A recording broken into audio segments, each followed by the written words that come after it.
policies में screw up है. We have to focus on unless you have knowledge. Macroeconomy is in much worse. What matters most is who forms the government. Move for opposition unity. corruption on a grand scale. Ban economics. Not fighting for the future.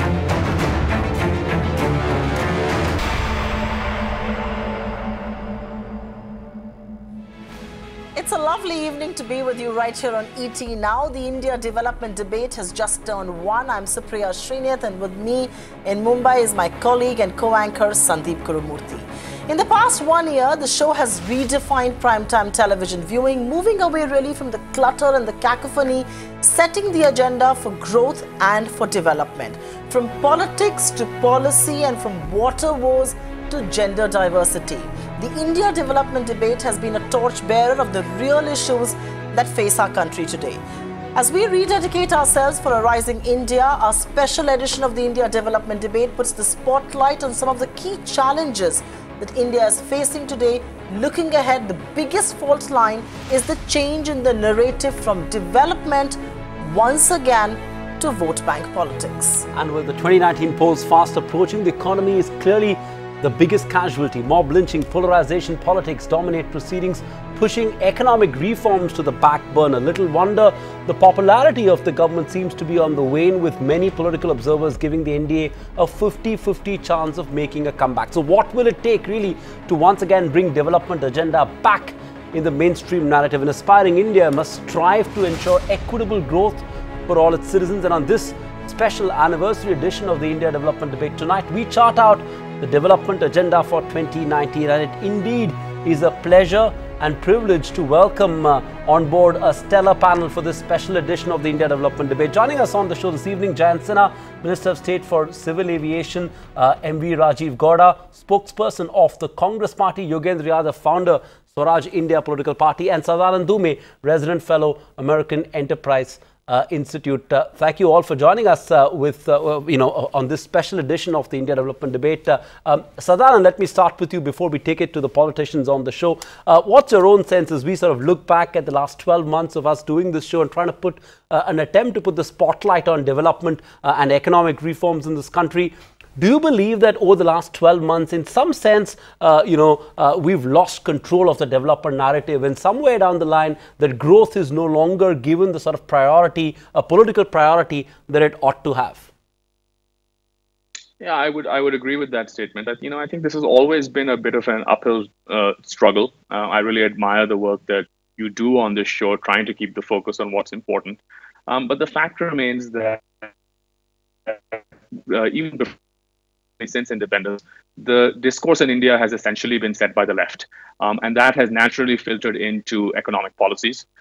There was certainly a hope that in 2014, with the election of Mr. Modi, we would see a sharp move away from that traditional leftist thinking, which depends very much on government programs and so on, and naturally mistrusts the market.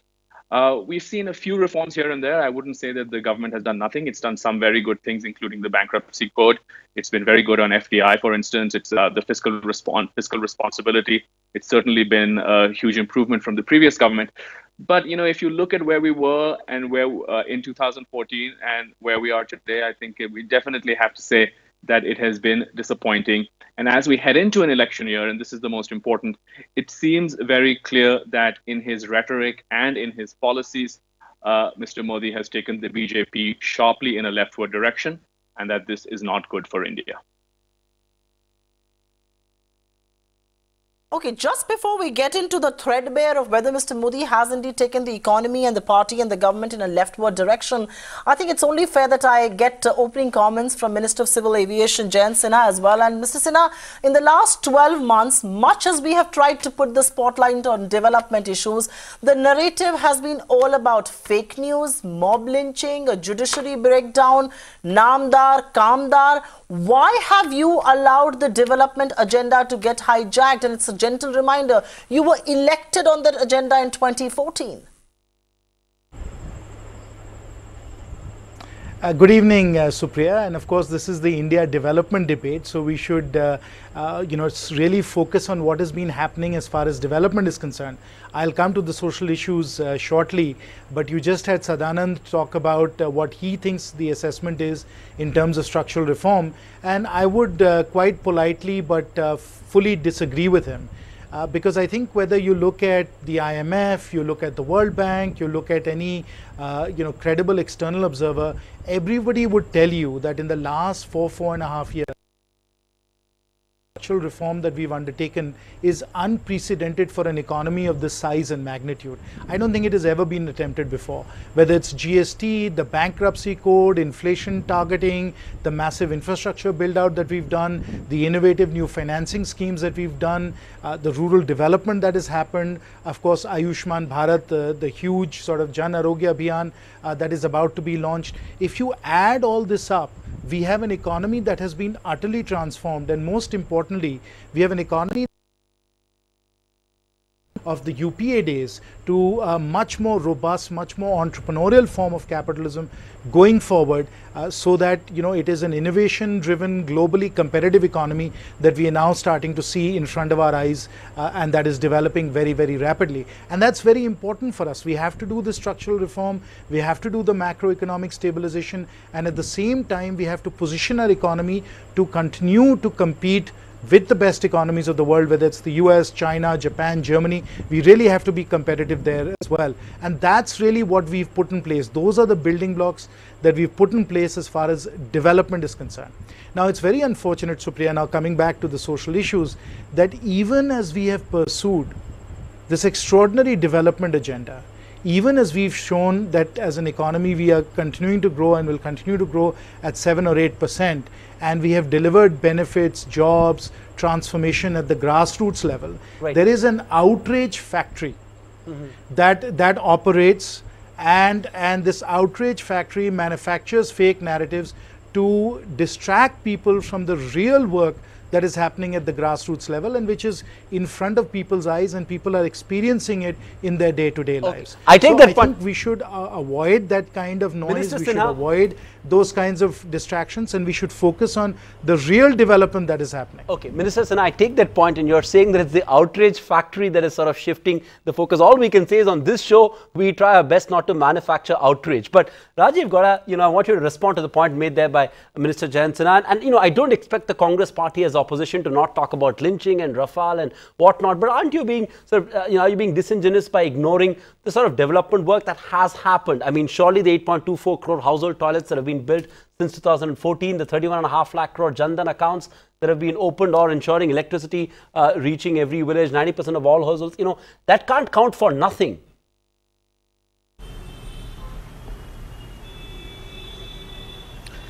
Actually, Sandeep, I'll start by agreeing with Jayant Sinha that there is an outrage factory that manufactures fake news, and unfortunately that outrage factory manufacturing fake news is patronized by the BJP, and they are the ones who have unleashed that spate of lynching, the spate of communal division, the kind of fear that pervades across the country and comes in the way of various sectors. For example, the leather sector, which has affected very badly a minority community and the Dalit community, who are two vulnerable, weak communities on the economic scale, and they are affected by the kind of cultural, sort of divisions that have been unleashed by the BJP.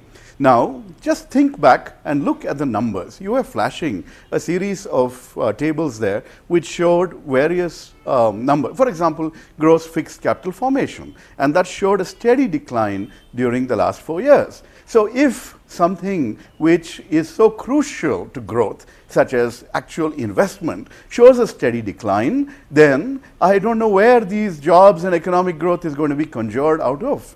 If you look at the back series of GDP data that has just been released, you see the lie that Mr. Sinha is sharing in front of you, that the NDA has somehow done better. The NDA has wasted its historic opportunity, its mandate, and it has also wasted this, that great oil bonanza, which they have not been able to put They should have actually cut excise taxes, left more money in the hands of people, and allowed the economy to boom. Instead, they just used that to massage the fiscal deficit to try and look good to the IMF and others. So basically, this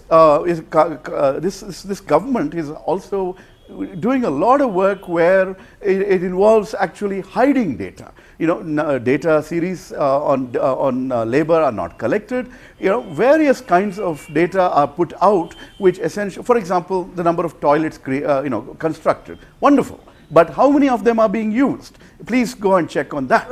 And if you don't pay attention to the behavioral aspects, you construct toilets, but nothing happens at the end of it. So basically, it's very, very unfortunate that they had an opportunity and they've missed it. They've messed it up. Okay. All right. You say it's an opportunity that has been squandered. I'm sure Jansana, when I go to him next, will strongly disagree with you. But let me go across to someone who neither represents the BJP nor the Congress here. Mr. Yogendra Yadav, as a psephologist turned grassroots politicians, do 5-year growth averages really matter? I know we at ET Now and we in business media really obsess about the GDP data to the last decimal point. But are elections won on that, or is that all about jod, tod, caste configurations and all of that really?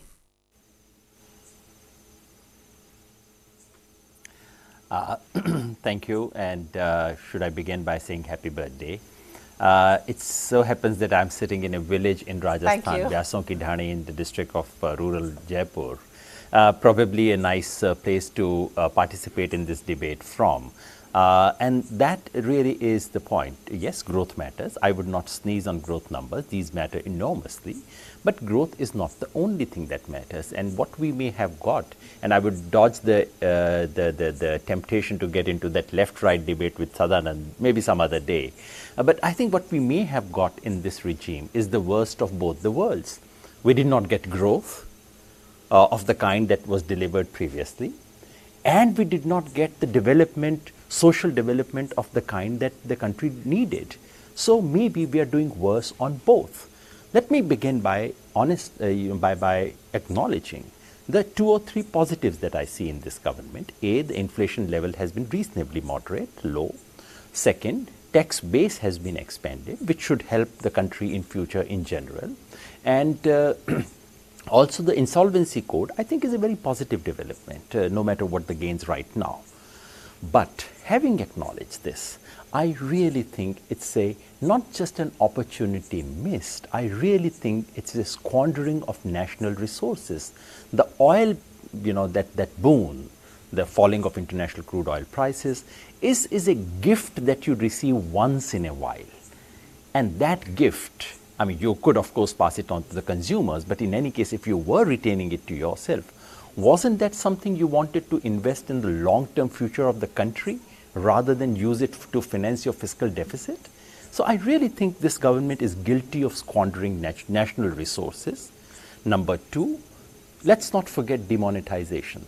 That's like using a screwdriver to conduct an eye surgery.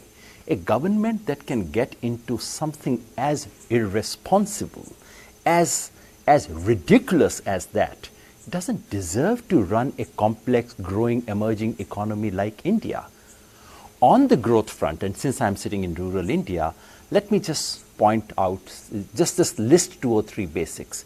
Agriculture GDP is down. Agriculture exports are down. Farmers' income, notwithstanding all the publicity, is stagnant according to economic survey. And rural wages are down. So what is up?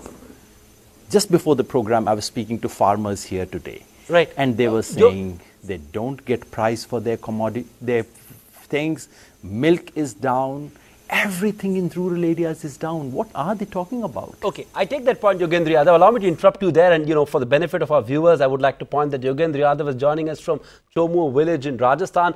Minister Sinha is joining us from Hazaribagh, his constituency. Sadanand, of course, joining us from Santa Fe, and Rajiv Gowda from Bengaluru. So we've got sort of all corners covered, and hopefully we'll give a global view to our viewers. But, Jansana, only fair, I'll let you respond to that. But before that, I do want to go to Sadanand Dome and sort of, refer to column written by a very own Swaminathan Iyer this week in the Times of India, where he sort of refers to an ET analysis a few years ago that suggests that if an incumbent significantly accelerates economic growth over its predecessor, there's a 60% chance of re-election. And then Swami makes the point that he believes it's actually a 50-50 election, which even Ruchir Sharma of Morgan Stanley seems to refer to. Is that where Modi stands 4.5 years into the tenure, or are people sort of writing him off too early?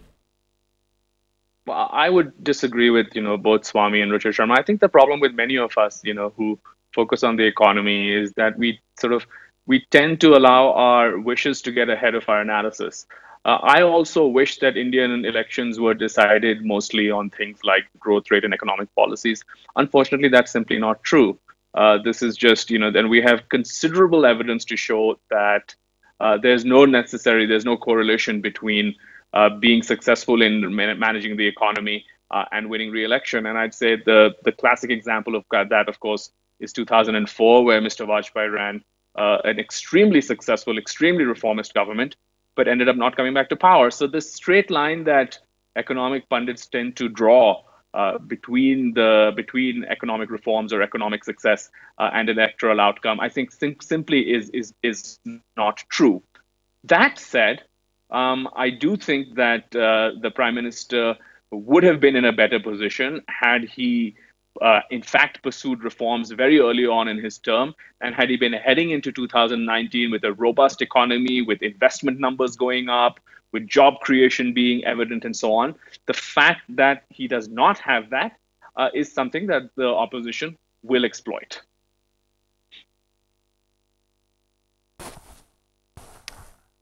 Okay.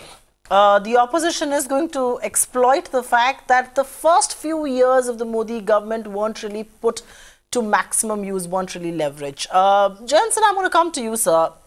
One can't fault the government when it comes to bringing in new ideas. You've done some of that. You've made a quantum shift in approach. But at the end of the day, all we are left with are nice sounding blitzkrieg slogans with little change on the ground. Is the problem, in your own assessment, one of execution? You've perhaps come up with great ideas, great slogans, great publicity around them, but has execution been a big hurdle, and has that led the government down? That's entirely untrue, Supriya. The fact is that we have delivered at the grassroots level. And just like Yogendra ji is in Rajasthan, I'm of course in Hazaribagh, and as you know, I spend a lot of time here and all around Jharkhand, Bihar, UP. So I've had a chance to travel everywhere in the country, visit with people in villages, in towns, and the development is palpable to people. They're seeing it. It is absolutely tangible for them. There's no question about it. And that is what we've been able to deliver at the grassroots level. So it's not at all a question of execution. It is very much a question of making sure that we have chosen the right programs and then really push them to be something that people can experience in their day-to-day lives. And we have absolutely delivered on that. Now, there were 2 or 3 important points that were raised by my fellow panelists, which I think deserve a rebuttal. I think the first very important point that was raised up was that, we squandered, the reduction in oil prices, which is entirely untrue. Because the truth of the matter is that not only have we brought the economy to a macroeconomic sweet spot in terms of fiscal deficit, inflation, current account deficit, economic growth, all of that we have done that even as we have undertaken these very massive structural reforms. Of course, Sadanand was just speaking about NDA 1. I've lived through NDA 1. Let me tell you, during NDA 1, economic growth came down substantially because they were undertaking those structural reforms. And they were soundly criticized for low economic growth and for many of the reforms that they undertook then. Of course, now, with the passage of time, we see it as a really reformist era. What we've been able to do is to actually exceed those reforms while at the same time maintaining high growth levels, increasing tax to GDP, and bringing the economy to a point where we are in an absolute macroeconomic sweet spot. That is an extraordinary achievement by any stretch of the imagination. Now, others, because of their political persuasions, may not be convinced or persuaded. But as I said, when you look at what objective external agencies are saying, all of them are really highlighting the fact that we've achieved these structural reforms while we've achieved this macroeconomic incredible sort of restructuring and at the same time achieving high growth. That is unprecedented. And I would ask Sadanand and others that look at economies around the world to think of a $2.5–3 trillion economy that in 4 years has accomplished all three of these things. There is no other economy in the world that has done this. Sadanand, try and reform the sales tax system in the US and tell me whether it's possible for the US to be able to pull off what we've pulled off with GST. None of the governments in the past were able to do it. We did it. So I think our reform record is exceptional. Our macroeconomic handling in terms of all these parameters is exceptional. And then, as I said, in terms of the day-to-day lives of people, which is where it matters. Do they have a toilet? Do they have a bank account? Do they have a gas cylinder? Are they getting pakka roads to where they are? Have they improved their electricity delivery?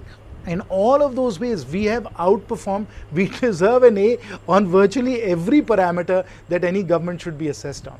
And Fair those point. are as far as the economic issues are concerned. Okay. Separately, I will talk at length about the social issues. And we'll come to that. Let me just address the main points that people had made as far as economic issues are concerned. Okay, I take that point, and we hope to find time to address some of those social issues as well, because economic development alone is not enough. We need to address social development as well. But Rajiv Gowda, to pick up on the point that Sadanand made as well, is it time we also acknowledge that there is no perhaps there is no political case for rapid economic reforms of the kind that Sadanand and would write about, or that we would talk about, the kind of factor market reform, strategic stake sale? Because the first majority government in 30 years, if they have not been able to undertake bold reforms, then partly because of lack of a political climate. I mean, they tried to move on land acquisition reforms. Look what you did. You boxed them into a suit boot ki sarkar narrative, right? If they were to even move on labor reforms, while they did take some steps, if they were to move more decisively, you will bring in the unions and sort of make it a big political issue. So, should we reconcile to the fact that in Indian polity, there is no case for the kind of big bang reforms that we'd like to see?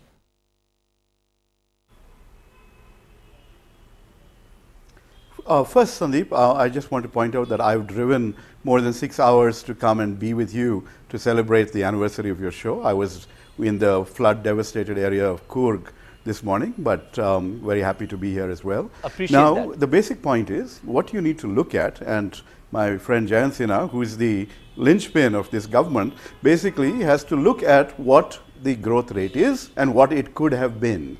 And the reason why we have, we seem to be very satisfied with 7.6% or whatever it is now. It could have been 2% more if not for the self-inflicted wound, that monumental disaster called demonetization. Second, you want big bang reforms. We were trying to push the GST for a long time and the BJP opposed it. When they did go ahead, they implemented it in such a hasty and terrible manner that they caused tremendous dislocation in the economy, and which also hurt the most vulnerable portions, the small businesses, and things like that. So you had the agriculture, small businesses, all of them, construction, numerous informal sector economies being hurt by the way this government has gone about, wanting the drama of Big Bang, but not paying attention to execution, and certainly not paying attention to the damage caused to the most vulnerable sections of India.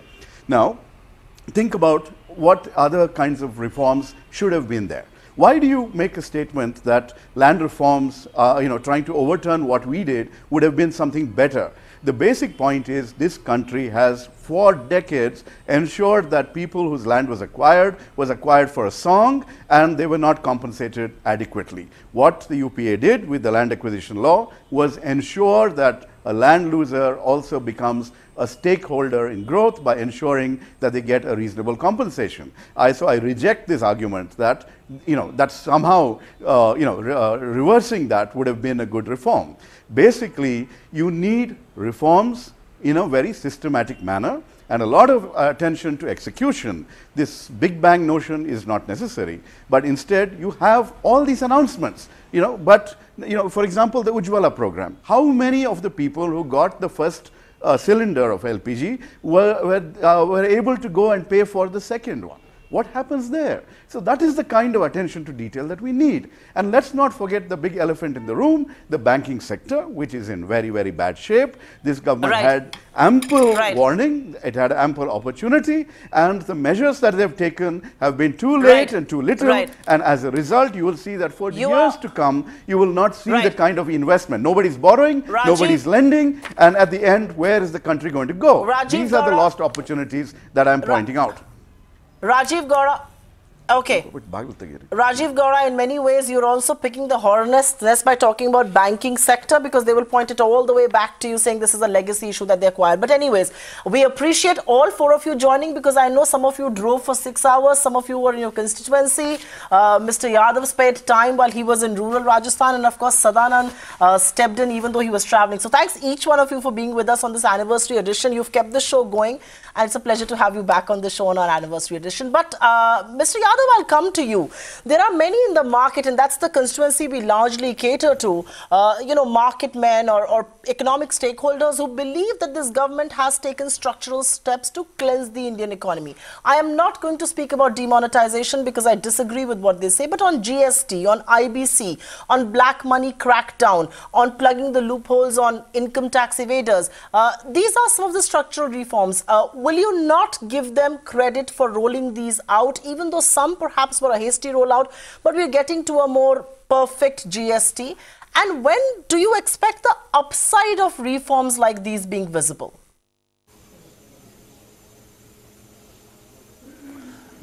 May I begin with a minor disagreement with Rajiv Gaura. Like him, I also want to compliment Jayant Sinha, but I would not call him linchpin. I mean, any reference to lynch these days is rather frightening. So I would suggest him that he finds a better compliment for Jayant Sinha. On the larger question of reforms, and which also links to the point that Sadanand made. Look, to my mind, economy matters. My own personal assessment is that economy is going to be decisive in this particular election, but not economy as is seen by economists, not economy as is seen by the pink press, but economy as is experienced by people, and that's the critical difference. Sitting with economists, doing our research, sitting in newsrooms, we can conclude this is reform and this is good for economy. I think it may not be a bad idea occasionally to consult an ordinary person to say what he thought of whether these reforms sound like nice things to them. If robbing farmers of their land without paying them the absolute minimum due is called reform, no wonder reforms won't work in this country. Why are we surprised? To my mind, what we need to look at are, how do ordinary people perceive, and that's where I bring in my old specialization. We have two series of public opinion polls, credible public opinion polls running in the country right now. One by CSTS for ABP, the other by Karbi for India Today. Both of them have recently come out with their latest figures, and in both of them, the common trend is the following. Anxiety about unemployment is very high, has been galloping over the last 2 years. Anxiety about price rise, which is not inflation. Price rise is about complaining about lack of purchasing power. That's going up. In both these instances, people are unhappy with what the government has done. About GST, the proportion of those who say they have been hurt by GST is higher than those who say they have gained from GST. Now, this isn't that a surest way of killing a good reform. I am for GST. But if you make it in a way where the opposers are more than supporters, are you doing GST a favor? Or are you creating a trouble for it? In the same series, the proportion of those who say that economic conditions have got worse than before has doubled over the last 1 year from 13 point to 25 point. Now, these are very serious indicators. This is not economy as economists see it. This is economy as ordinary people perceive it. And that is very negative currently. Okay. To my mind, if there is one thing which is going to decide this election, it is the economy of this kind. Well, that's a fair point you're making, and we can only hope the 2019 elections are all about development and economy and nothing else. And I'm going to pick up a point that you made and take it straight to Jayant Sinha, which is on jobs. And I know there's been a lot of talk, a lot of debate on jobs, Minister Sinha. But in some sense, one gets a feeling that the government is in denial over this sort of ticking bomb of joblessness. I mean, a young India needs more employment, more job creation opportunities. How are we going to ensure more jobs and not be caught up in this jobs data debate that we seem to be right now, referring to EPFO sort of payroll data to make a point of jobs being created when it's probably signaling formalization of jobs and not necessarily creation of jobs? And I'm sure you would agree that lack of quality jobs could trigger social unrest. And in some sense, would you agree that this is perhaps going to be a biggest development challenge, irrespective of the political formation in the center? This is going to be a biggest development challenge. Sandeep, you're exactly right. But before I address the jobs issue, let me pin down Yogenderji on something that he said. And I'm very glad, I have another data scientist on this show, because we can talk about survey data in a very scientific and in a very thoughtful way. Of course, Yogenderji, as you know well, what matters is the questions that you ask and how you ask the questions. And in this particular case, in terms of teasing out what are people's anxieties right now, what are they worried about, certainly the ones that you mentioned are very reasonable.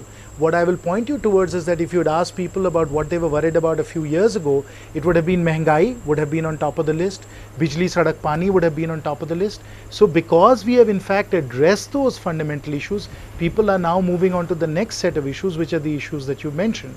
And again, of course, we are working on those, and we will, of course, be able to address those also.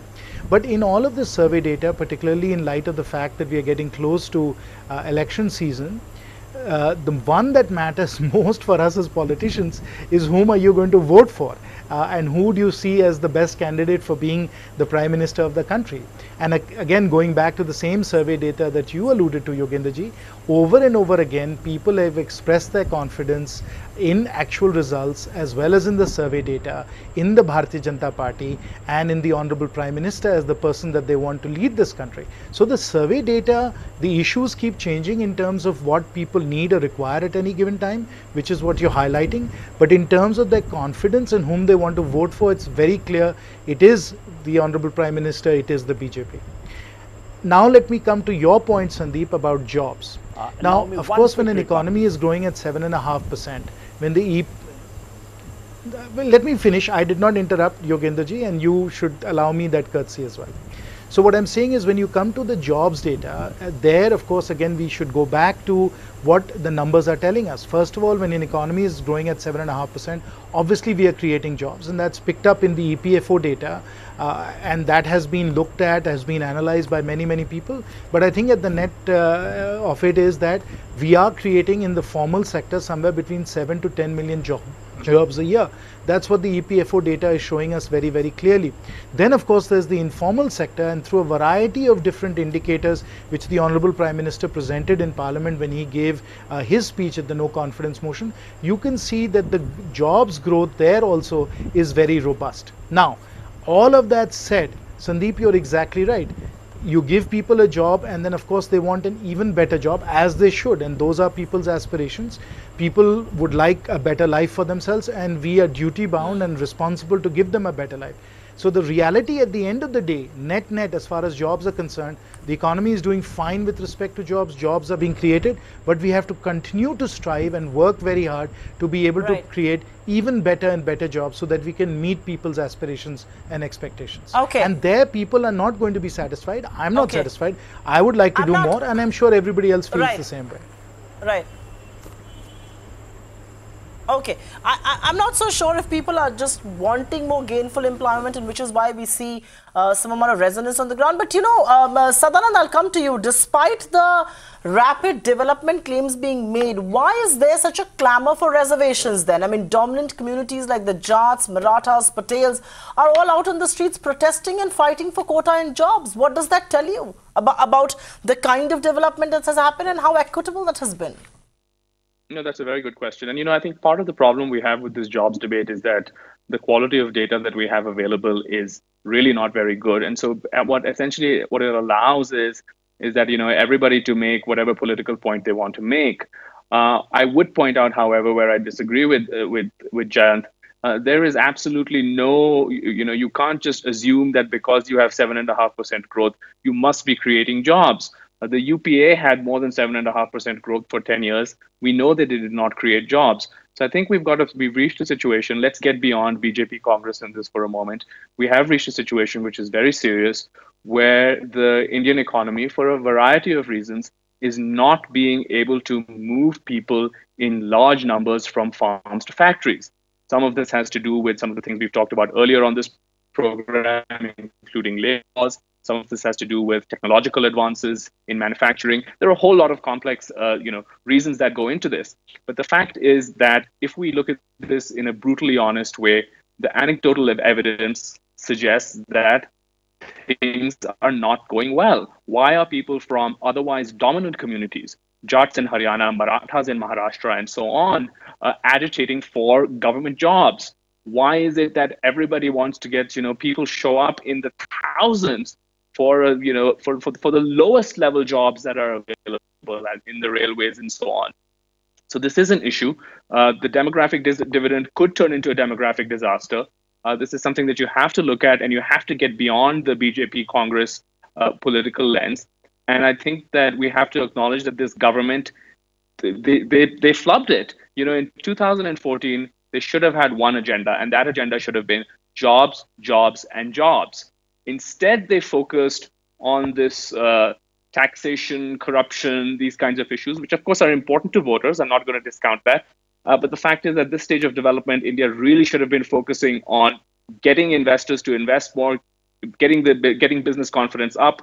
Instead, they unleashed tax terror. They increased the power of the bureaucracy. They created a very complicated GST. They did a demonetization. And as a result, you have not seen investment and you have not seen jobs. And that's just simply a fact. Oh, yes. I couldn't agree more with much of what you said. I'm afraid I'm going to have to take a very quick break on the India development debate. Back in a moment, and we'll then take the spotlight away from the here and now and look about a slightly more medium to long-term view on what needs to happen for us to solve some of these problems that we've been talking about. Back in a moment on the India development debate. I'll urge this wonderful panel to stay with us. Back in a moment.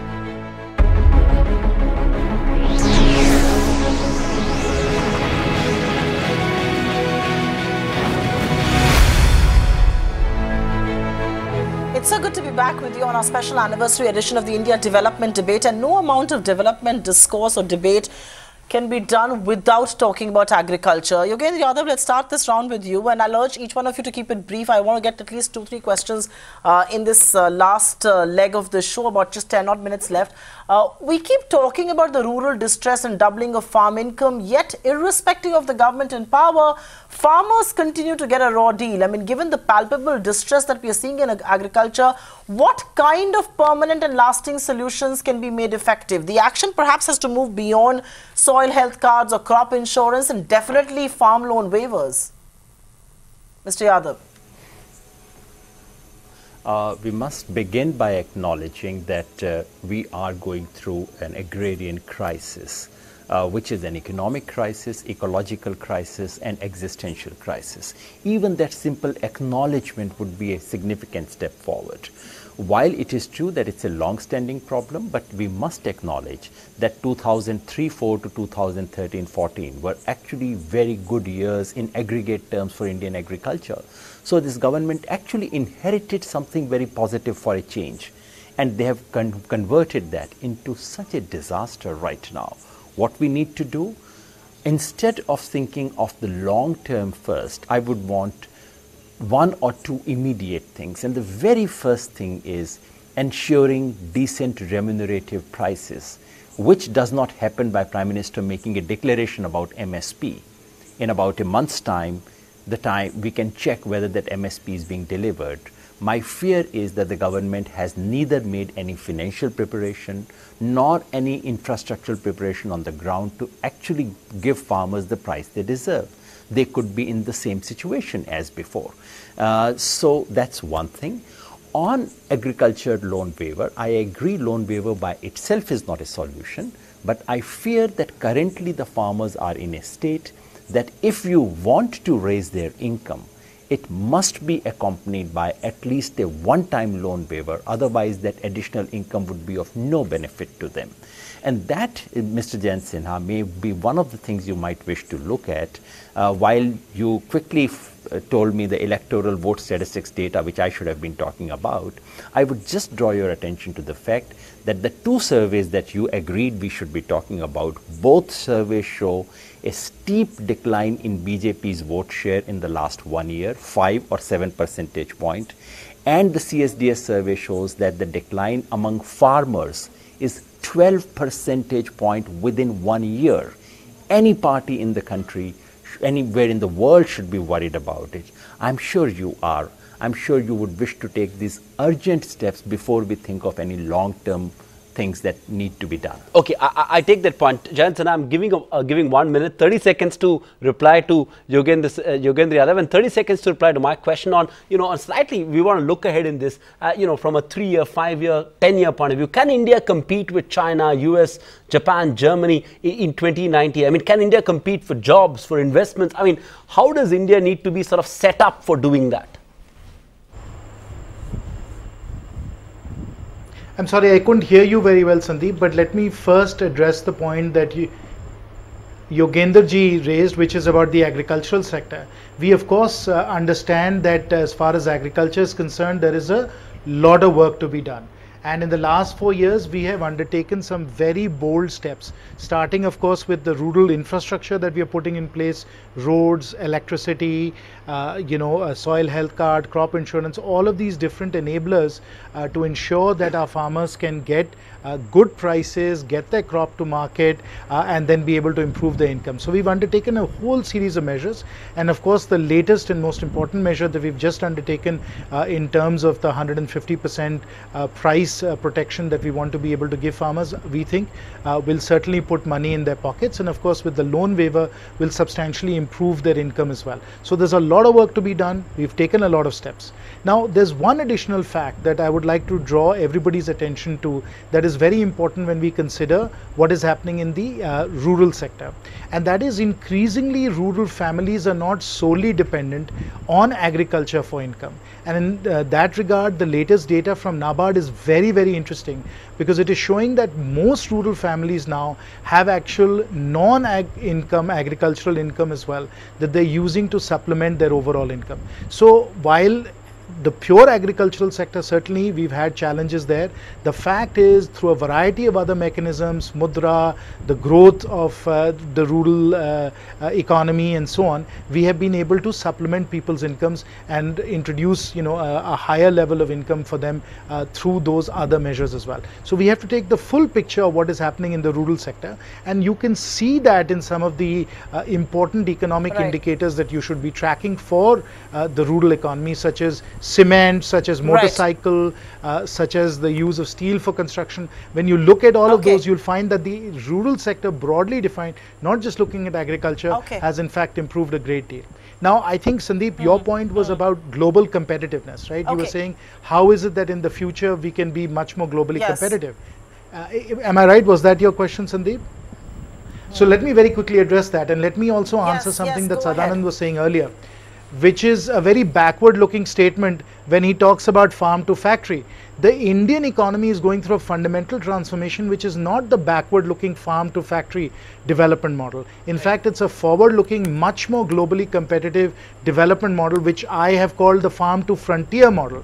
And if you look at the kind of economy we are developing, it's a mass services economy, not a mass manufacturing economy. In this mass services economy, whether it's telecom, whether it's aviation, whether it is financial services, whether it's tourism, we are able to deliver services at incredibly affordable prices, and as a result of that, our economy now has shown tremendous innovation and tremendous growth in these services sectors, and that is what is going to make us competitive in the future. The kind of innovation, the technology platforms, the kind of venture capital investment that's going into the economy, that's what's going to position us well for the future. Mr. Sinha, you're cueing me to my next question for Rajiv Gowda, and because we are referring to technology, Professor Gowda, there is a lot of optimism around technology advances enabling us to leapfrog a few levels. In your view, is that justified? Are there any shortcuts in the development journey? Can technology actually take us there?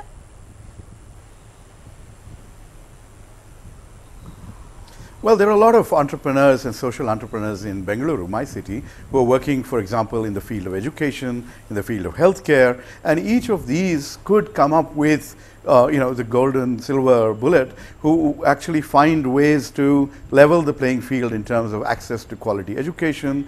You might be able to create new jobs in terms of healthcare at the village level, in terms of diagnostics, in terms of connections to later referrals and things of that sort. So there is a lot of possibility where technology can be harnessed in a way that would change outcomes, just like the mobile telephone has allowed us to leapfrog over the stage where we were practically a non-wired nation. So in that sense, there's a lot of positive outcomes possible. Maybe even in agriculture, we might see technology harnessed in ways that that are still unimaginable. Now, on the agriculture front, one other change that's happening is that we are becoming a surplus economy in terms of many crops, and that is depressing prices. So we have to figure out ways of dealing with that. And unfortunately, this government, for example, when it came to pulses, allowed significant imports of pulses during a year when we had a bumper crop. So these sorts of things have a huge negative impact on the prices that are out there in the market and what farmers actually experience. Okay. So these are all concerns with the way the government actually plays a role in smoothing things out. Right. I take that point. Sadanand, I'm going to let you have the last word. Unlike China, in India, politicians don't have the luxury of taking a 10-year, 20-year view as far as development is concerned. So, let's take a 5-year view. And what do you think are some of the biggest fault lines that we should be aware of when planning for the next 5 years? And what are the biggest inhibitors to a dramatically higher level of growth? I mean, what is the biggest unlock that is required, really? Yeah, let me first quickly address what Jayant said. My point is that if he has really figured out some way that India can skip manufacturing and go straight from agriculture into services, I would say, from your lips to God's ear, without using labels such as what is forward and what is backward, let me just simply point out that no country has done this before. This has certainly not been the experience in East Asia. This has certainly not been the experience of China. So if India has some, magical new formula, patented by Jayant Sinha, I'm all for it, but I'm just yet to see the evidence of this happening, and I am deeply concerned about jobs. So, answering your question about looking ahead, I think the most important thing, and you've alluded to this before, is to figure out a way to provide good, decent jobs to the 1 million people who enter the job market every month in India. This is a serious challenge. We have seen successive governments of both major parties essentially fail to rise to this challenge for a variety of reasons. And this is something that I think is coming to a head. And unless we find a way to figure out a way to solve this problem over the next 5 or 10 years, I think we're in for a very rough ride. All right. On that note, thank you very, very much, all four of you, for setting the agenda right here on our anniversary edition. Minister Jayant Sinha, Professor Rajiv Gowda, Mr. Yogendra Yadav, and of course Sadanand Dume, for continuing to be a part of this incredible journey of the India development debate. Thanks very much again for joining us on the anniversary edition. Now to you, the viewers, thanks very much for watching us. And in the past year back, when we launched this show, our intent was very clear. We wanted to bring development back to the center stage of national discourse. We wanted to replace noise with nuanced and opinions and facts. We were very clear that there is a place for meaningful discussions, exchange of intelligent ideas without the mudslinging that you see on channel night after night. We don't claim to be a path-breaking show, nor do we claim to be the most watched news show on English television. What we do vouch for is that every night, night after night, we made an honest and sincere attempt to not manufacture outrage, but instead to a balanced and responsible debate. Thank you for watching us, endorsing us, and believing in us. We believe we still have a long way to go. This is just the beginning and not the end. Good night.